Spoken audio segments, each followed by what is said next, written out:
Halo guys, makasih udah mampir dan selamat datang di channel Nobar bareng Farah. Tempatnya review anime yang seru. Uhuy, kali ini adalah edisi Meng-uwu, cocok banget buat kalian yang lagi menggabut. Anime yang akan kita bahas kali ini adalah anime series bergenre SOL romantis yang berjudul Korizokusei dan Shitokulna Doryoku Josei.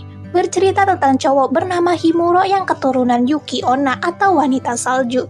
Dia ini memiliki sedikit masalah, yang mana ketika dia mengekspresikan diri, maka dia bisa menimbulkan badai salju dimanapun dia berada. Dan parahnya, dia bertemu dengan cewek yang dia sukai, dan dia makin sulit menahan ekspresinya dan terus menimbulkan badai salju, bahkan membekukan sekitar. Hohoho, apakah mereka berdua bakal langgeng? Oke lah, daripada kelamaan, mari kita langsung masuk ke inti videonya. Ada seorang wanita bernama Fuyutsuki. Dia ini kayak kelihatannya pendiam dan cool gitu. Namun sebenarnya dia ini cuma bingung bagaimana cara mengeluarkan ekspresi yang natural kayak orang-orang lainnya. Dan hari ini adalah hari pertamanya bekerja. Dia berharap dia bisa merubah dirinya. Sekarang lagi musim semi, namun kok ada salju? Di depannya ada seorang pria bernama Himuro. Hari ini juga adalah hari pertamanya bekerja. Dia sangat gugup sampai-sampai kakinya ini gak bisa bergerak, bahkan membeku di sana. Fuyutsuki kasih bantuan dengan menuangkan ocha panas yang dia bawa, namun es itu tidak mencair sama sekali. Dia pun kasih ocha itu ke Himuro. Setelah minum, Himuro merasa tenang dan es yang ada di kakinya langsung pecah. Dia pun menceritakan kondisinya yang seorang keturunan Yuki Onna. Himuro berterima kasih dan mereka pun berpisah. Fuyutsuki udah sampai di perusahaan dan dia kembali bertemu dengan Himuro. Yap, entah kebetulan atau apa, ternyata mereka berdua sama-sama karyawan baru di perusahaan itu. Himuro benar-benar senang, sampai-sampai dia menyebabkan badai salju di dalam kantor. Mereka didatangi karyawan lainnya. Seorang wanita keturunan rubah bernama Komuri, dan satu orang pria bernama Seijima. Seijima ini sama kayak Fuyutsuki yang keturunan manusia biasa. Pas lagi kerja, saking seriusnya, Himuro bahkan gak nyadar keluarin badai salju lagi. Fuyutsuki yang ada di sebelahnya langsung ingetin. Fuyutsuki ini engeh kalau Himuro ini suka bunga. Dari foto yang ditempel di komputernya, Himuro pun bilang dia ini suka banget, tapi ya gitu, saking sukanya dia ini gak tahan dan terus membukukan bunga yang dia sentuh. Ternyata Fuyutsuki itu juga kepikiran, dan di keesokan harinya dia bela-belain bawa jerami buat kasih ke Himuro. Katanya jerami itu bisa digunakan untuk menghalau salju pada tanaman, dan Himuro pasti bisa menyentuh bunga. Lagi-lagi Himuro makin baper dan keluarin badai salju. Bahkan pas lihat video kucing pun Himuro ngeluarin badai salju karena saking sukanya. Fuyutsuki kasih tunjuk tuh foto kucingnya yang bernama Nyanmero. Himuro ini jadi ngerasa iri, dia nggak bisa pegang kucing karena kucing pasti kabur setelah kena badai salju yang dia buat. Akhirnya Fuyutsuki bawain kumis kucing Nyanmero buat Himuro. Walaupun kamu belum bisa pegang kucing, tapi kamu bisa pegang kumis kucing sungguhan nih. Ini bisa dijadiin jimat juga loh. Keluar lagi tuh badai salju. Himuro benar-benar baper, bahkan di rumah pun dia terus mandengin barang yang diberikan dari Fuyutsuki. Dan di keesokan harinya, perusahaan itu akan melakukan dinas ke Okinawa, sekaligus diklat karyawan baru. Baru dengar kata Okinawa, Himuro langsung berkeringat. Ada apa dengan Okinawa? Jadi BTW Okinawa itu daerah di Jepang yang iklimnya tropis, dan terkadang itu panas banget. Komuri benar-benar senang, namun Fuyutsuki di sini malah mengkhawatirkan Himuro yang menggalau tentang diklat di Okinawa.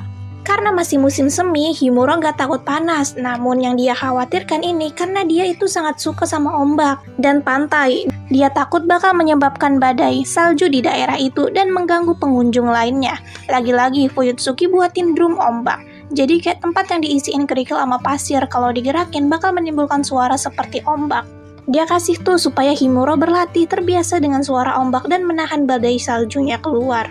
Langsung dipakai tuh di rumah. Beberapa kali badai salju tetap keluar, namun akhirnya dia bisa menenangkan diri. Dia bahkan membawa alat itu jogging dan olahraga.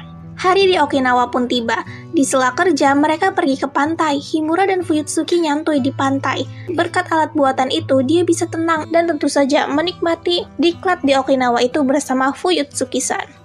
Di keesokan harinya, menurut siaran TV, cuaca hari itu akan ada di puncak panas, bahkan lebih panas daripada tahun-tahun kemarin. Himuro kaget, dia langsung lari pergi ke kombini terdekat, namun sayangnya kulkas di sana rusak. Himuro makin ketakutan, kalau ke kombini lain jaraknya cukup jauh, gak bakalan sempat. Fuyutsuki yang lagi sarapan sama rekan kerjanya ini nyadar, Himuro kok gak ada di sini? Dia juga tahu kalau cuaca hari ini lebih panas dari biasanya. Dia langsung keluar mencari Himuro. Dia merasakan angin dingin dan mengikutinya. Akhirnya dia menemukan Himuro yang berlindung di bayangan dengan begitu lemas. Dan bentuknya kayak anak kecil, jadi ternyata Himuro sekarang meleleh karena kepanasan. Ini nggak bisa dibiarin, bisa-bisa dia terus meleleh. Akhirnya, Fuyutsuki menawarkan diri buat cariin es krim. Dia segera pergi berlari. Himuro cuma bisa meringkuk, dia nggak tahu apakah Fuyutsuki bakal bisa kembali tepat waktu atau tidak. Mengingat kombini terdekat aja jaraknya bisa sampai 1 atau 2 kilometer. Dan ternyata Fuyutsuki datang dengan cepat. Dia membawakan es krim yang dia ambil dari hidangan penutup di hotel.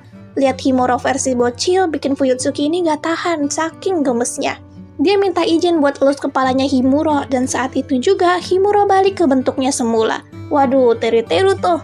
Pas lagi diklat, mereka berdua sama-sama mikirin hal tadi. Bahkan Himuro gak sadar sampai buat badai salju di tengah rapat. Setelah pesta minum, Himuro dan lainnya pergi buat lihat kembang api di atas bukit. Mereka berselfie dan ternyata Fuyutsuki ini menyembunyikan sesuatu. Foto Himuro bocil yang dia ambil diam-diam tadi siang.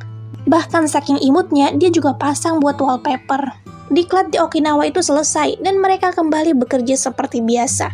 Himuro ini nyadar, Fuyutsuki dah bantu gua selama ini, jadi gua harus balas kebaikannya. Dia memilih buat bawa makan aja, tapi ya gitu, dia nggak tahu kesukaan Fuyutsuki itu apa. Dah nguping pembicaraan Fuyutsuki dan Komori yang tanya tentang makanan kesukaannya, tetapi Fuyutsuki malah bilang dia itu nggak pilih-pilih makanan. Hingga akhirnya Himuro memberanikan diri menanyakan langsung. Dia menyebutkan banyak sekali negara, namun ya gitu deh, Fuyutsuki bilang dia suka semuanya.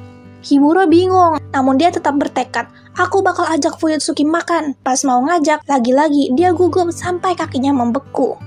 Fuyutsuki datang, dia kasih pijat tuh Himuro. Setelah Himuro merasa tenang, dia akhirnya bisa mengatakan ajakannya untuk makan bareng. Fuyutsuki awalnya nolak karena nggak enak, namun dia setuju. Himuro langsung tuh reservasi. Sepulang kerja, mereka langsung berangkat ke restoran yang kelihatannya mewah. Mereka berdua makan dengan hikmat.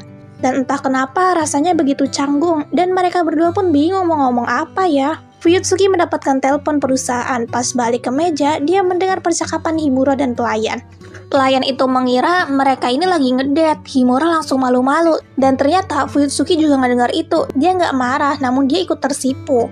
Di kantor, Himuro mendengarkan percakapan Fuyutsuki sama Komori yang mengira Fuyutsuki ini ada apa-apa sama Himuro. Namun Fuyutsuki malah bilang kita nggak deket kok. Himuro yang lagi nguping pun langsung down. Ternyata maksud gak deket itu karena Fuyutsuki ini nggak tahu kontaknya Himuro. Di perjalanan pulang, Himuro langsung ajak tukeran kontak. Di malam harinya, Fuyutsuki ini kirim foto dirinya dengan kucingnya dengan caption "Selamat malamnya". Langsung baper tuh Himuro setelah lihat itu. Sampai-sampai dia membekukan HP-nya sendiri. Kemudian ternyata teman masa kecil Himuro yang bernama Katori kini dipindahkan dan mulai bekerja di perusahaan itu. Dia ini keturunan pionik dan waku-waku banget. Dan ternyata dia ini mantan seniman. Dia kasih tunjuk tuh hasil seninya, tapi ya orang-orang anggapnya kayak ya kurang bagus apa nggak ngerti mereka ya. Sebenarnya apa sih niat Katori gabung di perusahaan itu? Himuro nggak sengaja nabrak Fuyutsuki dan menemukan selembaran poster film. Itu film kucing yang biasanya buat anak-anak. Fuyutsuki ngerasa malu, namun dia malah ngajak Himuro buat nonton bareng. Himuro mana nolak, saking senengnya, bahkan di malam hari pun dia jadi gugup dan membeku. Dia nggak bisa tidur, dan ternyata di tempat lain Fuyutsuki juga sama nggak bisa tidur dan nggak sabar buat besok. Besoknya mereka ketemuan tuh dan langsung nonton sebelahan. Dan di ending film kucing itu, ternyata Fuyutsuki menangis saking terhuranya. Himuro yang ada di sebelahnya langsung kasih sapu tangan. Besoknya mereka kembali bekerja seperti biasa, dan parahnya hari ini Himuro dan Fuyutsuki disuruh untuk lembur nungguin panggilan. Mereka berdua diam. Himuro ini juga bingung mau ngajak ngomong apa ya. Fuyutsuki ajak main beberapa game sampai tebak gambar. Dan di sanalah mereka berdua tukeran foto profil dari gambar yang masing-masing mereka buat. Himuro sangat-sangat senang, bahkan dia sampai laporan ke temannya Kotori yang lagi nyantui bersama Seijima dan lainnya. Akhirnya mereka mendapatkan panggilan itu dan Fuyutsuki berniat balik. Namun Himuro langsung menghentikannya. Hayo kita makan bareng. Ketika istirahat, Himuro dan Fuyutsuki nyantui bareng dan didatangi Kotori yang ngegalau. Dia ini cemas karena senpainya yang bernama Otonashi ini kayak jauhin dia. Jadi sebenarnya Kotori ini sangat mengagumi Otonashi. Mereka pertama kali bertemu saat Kotori kerja paruh waktu di kafe kenalannya. Dan Otonashi ini selalu datang buat ngopi sambil kerja di sana. Melihat ketekunannya itu membuat Kotori ngefans. Dia bergabung di perusahaan ini dan dibimbing langsung Otonashi. Kotori ini tipenya cerewet dan selalu ngintilin kemanapun Otonashi pergi. Hingga suatu saat dia sengaja bilang, "Otonashi-san, aku bakal membahagiakanmu seumur hidup." Setelah itu Otonashi jadi kayak ngehindarinya. Ya itu masalahnya, Kotori keseringan nembak Otonashi. Tapi gimana orang akunya suka, Kotori bilek. Dia akhirnya minta latihan nembak yang benar dan valid bersama Fuyutsuki. Namun Himuro langsung kasih tatapan marah. "Lu mau ngapain? Lu mau gebet krus gue?" Kemudian pas keluar ruangan, Himuro ketemu sama direktur yang kasih 2 tiket Nico Milen. Ya kayak Disneyland gitulah. Himuro udah mikir aneh-aneh. Lah, aku nanti mau kesana berduaan sama direktur. Saat itu juga Fuyutsuki keluar. Direktur itu malah nyuruh Himuro pergi ke sana sama Fuyutsuki Gi. Jadi dia dapat tiket itu dari kliennya, namun dia ini gak ada ketertarikan dan dia tahu kalau Himuro ini suka sama yang imut-imut. Himuro benar-benar senang. Karena Fuyutsuki ini juga pertama kali, dia jadi bertekad bakal buat panduan di sana. Lagi cari-cari referensi nih, tiba-tiba saja Komori mendatanginya. "Hohoho, aku ini veteran loh. Tiap tahun aku ke sana." Dia ceritain semua seluk-beluk wahana itu hingga Himuro ngerasa down. "Aku bukan apa-apa." Percakapan mereka kedengeran sama Fuyutsuki dan Fuyutsuki malah ngajak Komori buat pergi bertiga aja. Lah, kok gini? Himuro langsung kasih tatapan kesel ke Komori. Komori akhirnya terpaksa ajak Seijima buat ikut. Lah, Seijima yang gak ngerti apa-apa malah keseret mulu. Akhirnya mereka pergi dan seperti rencana di tengah keramaian itu Komori dan Seijima sengaja pergi buat kasih Himuro berduaan sama Fuyutsuki. Mereka berdua menemukan bocil yang tersesat dan bawa ke pusat informasi. Bahkan nungguin sampai orang tua bocil itu datang. "Ih Himuro, kamu bakal jadi bapak yang baik ya," komentar Fuyutsuki yang langsung buat Himuro ngeluarin hujan salju tanpa sadar. Mereka pun kembali berkeliling menikmati wahana bahkan sampai beli souvenir couple. Himuro udah gak tahan, dia benar-benar baper sampai-sampai dia mau keceplosan nembak Fuyutsuki. Namun itu belum terjadi. Saat itu juga Komori dan Seijima datang dan langsung mengajak mereka untuk menonton parade. Mereka kembali bekerja seperti biasa. Karena ada dekat Halloween, kantor itu pun mengadakan pesta cosplay. Direktur benar-benar bersemangat dan ada hadiah yang lumayan juga. Mereka tentu aja gak bakal melewati kesempatan ini. Himuro, Fuyutsuki, Komori, dan Seijima ini kayak berdiskusi mau pakai baju apa ya. Kebetulan mereka ada di satu divisi yang sama. Himuro udah bayangin tuh gimana Fuyutsuki yang pakai baju mumi, hantu. Ternyata Fuyutsuki malah milih kostum tertutup labu. Mereka pun setuju dan Fuyutsuki yang ngajuin diri buat beli. Himuro ternyata mau ikut ngintil juga. Setelah sampai, ternyata kostumnya habis. Mau cari di toko lain pun hasilnya sama. Akhirnya mereka memutuskan untuk ganti ke kostum vampir. Himuro antar Fuyutsuki pulang. Fuyutsuki sempetin buat sentil jidat Himuro. "Ini kejahilan karena kamu gak kasih aku permen di Halloween ini." Waduh, langsung baper dong Himuronya. Hari Halloween itu pun datang. Sayangnya Fuyutsuki masih sibuk rapat dan bakal telat buat ke pesta. Himuro dan lainnya bakal ganti baju duluan. Mereka menemukan Kotori yang lagi galau karena lupa bawa kostum buatannya buat Senpai Otonashi. Dia nggak bisa balik karena terlalu jauh. Dan pas dilihat bagaimana kostumnya, Seijima malah mikir, untung aja ketinggalan tuh kostum. Mereka benar-benar bingung, namun untungnya mereka menceritakan hal itu ke Fuyutsuki. Dan Fuyutsuki kasih ide, mereka mulai menggunakan kertas fotokopi dan menjadikannya kostum mumi. Fuyutsuki datang dan langsung ganti baju. Himuro sampai-sampai membeku setelah terkejut melihat darah di bibir Fuyutsuki. Yap, itu cuma darah palsu. Namun tetap saja, mau Fuyutsuki ataupun Himuro, mereka sama-sama terpesona dan malu-malu. Pesta pun dimulai. Ternyata Fuyutsuki dan teman-temannya mendapatkan juara 2, dan yang jadi juara pertama adalah Kotori dan senpainya Otonashi. Namun mereka membagikan hadiah itu ke Fuyutsuki dan teman-temannya. Karena mereka berdua ini juga sadar mereka menang berkat saran dari Fuyutsuki. Dan pas balik, secara mengejutkan, Fuyutsuki malah ngajak Himuro buat pulang bareng sambil tetap pakai baju Halloween-nya. Waduh. Setelah Halloween ya pasti ada Natal. Pas jalan balik, Himuro ngelirik perhiasan berbentuk salju buat Fuyutsuki cocok nih. Dan disinilah 4 orang dari divisi pemasaran itu pergi bermain ski bersama. Ini pertama kalinya bagi Fuyutsuki. Dia tentu nggak bisa dan nggak tahu caranya bermain ski. Untungnya Himuro yang ahli dari kecil dan bisa bermain ski itu mengajukan diri buat ngajarin Fuyutsuki. Himuro udah pede tuh, ajarin meluncur dan berhenti. Namun ya gitu, Fuyutsuki yang masih pemula dan gak ngerti malah jatuh. Saat itu Komori datang dan ngasih ajar dengan sangat singkat dan padat. Fuyutsuki langsung bisa dalam sekali coba, kena mental dong Himuro. Mereka pun memutuskan buat naik ke atas dan berhenti untuk membeli di kedai ramen. Sampai di sana mereka terkejut lah. Ada adiknya Himuro yang lagi kerja paruh waktu di sana bernama Yukimin. Dia ternyata adalah seorang YouTuber. Yukimin langsung tahu mana yang Fuyutsuki karena kakaknya ini selalu cerita tentang Fuyutsuki ke dia. Baru pertama kali lihat, Yukimin langsung nempel sama Fuyutsuki dan buat Himuro kesal sekaligus cemburu. Mereka berempat melakukan pesta takoyaki dan minum-minum sampai malam. Sake mereka habis dan Fuyutsuki yang bakal keluar buat beli. Himuro sudah tentu bakal ngekor. Dan di depan pohon Natal, Himuro memberikan hadiahnya. Fuyutsuki sangat senang, namun dia ngerasa nggak enak karena nggak siapin hadiah. Dan di perjalanan pulang, Fuyutsuki pakai hadiah dari Himuro, yang nggak lain adalah selimut kecil. Waduh, kok bisa? Jadi pas Himuro baru aja beli anting perhiasan itu, dia dengar percakapan dua cewek yang kesel sama pacarnya karena dibeliin perhiasannya nggak sesuai keinginan. Ih, jijik banget aku si Oga. Dapat perhiasan yang nggak aku sukai, kata salah satu cewek itu. Seketika Himuro langsung aja jalan balik. Penghujung tahun pun tiba. Para karyawan disuruh bersihin meja karena mereka bakal libur dan masuk lagi tahun depan. Ya paling 2 minggu doang libur bersihnya. Dan di malam hari mereka melakukan pesta minum versi daring.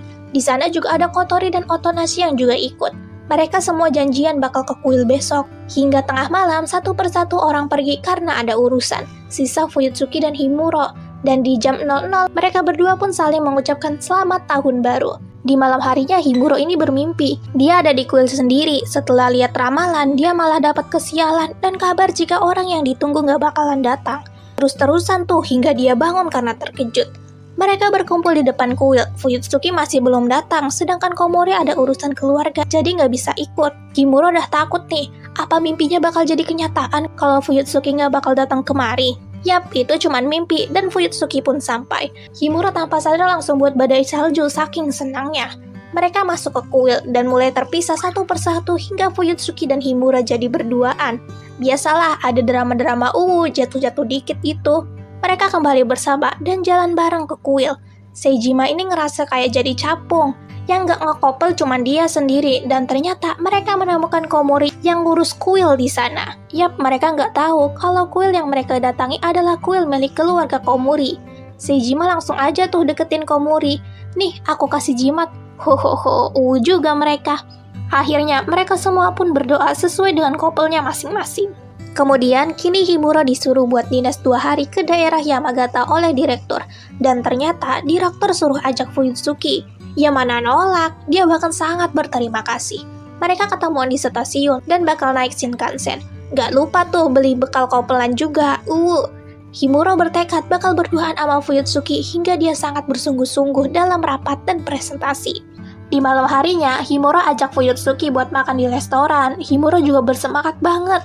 Tapi sayangnya tubuhnya berkata lain. Dia nggak kuat, wajahnya merah. Fuyutsuki dah ajak buat balik aja ke hotel, namun dia jelas nolak. Mana mau balik? Ini adalah kesempatanku jajan hidangan lokal eksklusif cuman bareng Fuyutsuki. Harusnya gitu, namun tiba-tiba saja tubuhnya oleng dan berubah menjadi bocil. Tubuhnya terlalu panas sampai-sampai dia meleleh. Fuyutsuki niatnya mau cariin es krim kayak pas di Okinawa, namun jelas itu mustahil. Himuro panas karena demam, dia harus menurunkan panas di tubuhnya. Hingga kemudian dia bisa berubah menjadi dewasa lagi. Fuyutsuki langsung ajak balik dong. Dia ambil tangan Himuro. Himuro udah berdebar-debar mau digandeng. Namun Fuyutsuki malah bilang, bahaya kalau anak kecil jalan sendirian. Lah, anak kecil? Tapi serius guys, ini imut banget. Fuyutsuki ajak Himuro buat tidur di kamarnya. Dan dia bakal tidur di sofa. Jelas Himuro gak mau dong. Apa-apaan ini? Sejak kapan cewek tidur di sofa? Aku aja. Enggak. Aku mau tidur di kamarku sendiri. Namun dia terlalu lemas hingga mau pingsan. Akhirnya, Himuro gak ada pilihan lain selain nurut buat tidur di kasur. Dia terus meruntuki, payahnya aku, apalagi dia biarin Fuyutsuki yang ngerjain laporan dia, bahkan ke kombini buat beli obat dan jelly. Di tengah malam, demam Himuro dah turun dan dia balik jadi normal. Dia terdiam dan baper setelah lihat wajahnya Fuyutsuki. Namun tetap saja dia ngerasa gak enak dan akhirnya dia begadang sampai pagi buat balesin emailnya klien. Mereka pun sarapan bersama di hotel dan siangnya mereka langsung balik pakai Shinkansen. Ternyata saat itu adalah musim semi, mereka berjalan di samping pohon sakura. Sadar dong, ini adalah tempat pertama kalinya mereka bertemu. Di sana, Fuyutsuki menceritakan dirinya yang selalu dianggap pendiam, namun kini dia merasa bahagia. Dan bersyukur setelah bertemu dengan Himuro, dia merasa berubah. Ternyata begitu juga dengan Himuro yang berterima kasih karena Fuyutsuki selalu membantunya berbagai hal, terutama untuk menahan munculnya badai salju. Oh ya, BTW buat perhiasan yang dibeli Himuro pas malam Natal itu, dia akhirnya tetap meyakinkan dirinya dan memberikan perhiasan itu sebagai hadiah di ulang tahunnya Fuyutsuki. Walaupun dia sangat gugup sampai-sampai membekukan jalan di sekitarnya. Fuyutsuki langsung pakai itu anting.